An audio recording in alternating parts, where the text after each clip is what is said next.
একটি মেয়ের অনেক রূপ। সে একাধারে মা, কারোর স্ত্রী, কারোর মেয়ে, অনেক রূপ তার। সে একজন ছেলের স্তম্ভ, একজন বাচ্চার জন্মদাত্রী, এবং একাধারে সে একটা বাচ্চাকে মানুষ করছে, নিজের কেরিয়ার গড়ছে। কোনো দিক দিয়ে মেয়েরা আজকালকার দিনে পিছিয়ে নেই।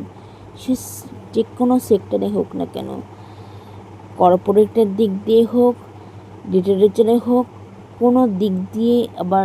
আবার নিচু স্তরে যদি আসি, বাসও চালাচ্ছে, ট্রাকও চালাচ্ছে, অটোও চালাচ্ছে, আবার স্পেসেও যাচ্ছে মেয়েরা। ছেলেদের সাথে টক্কর দিচ্ছে মেয়েরা। কোনো দিক দিয়ে মেয়েরা পিছিয়ে নেই। কর্পোরেটে লিডারশিপ কোয়ালিটি মেয়েরা দেখিয়েছে যে ছেলেদের সাথে মেয়েরাও লিডারশিপ কোয়ালিটি তাদের মধ্যে রয়েছে।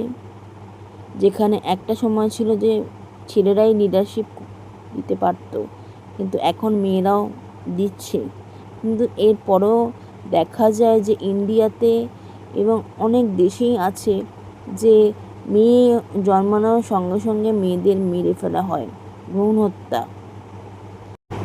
যেরকম ট্যালেন্ট সেরকম যোগ্যতা পায় মেয়েরাও, সে স্পোর্টসেই হোক কিংবা চাকরির জগতে হোক না কেন।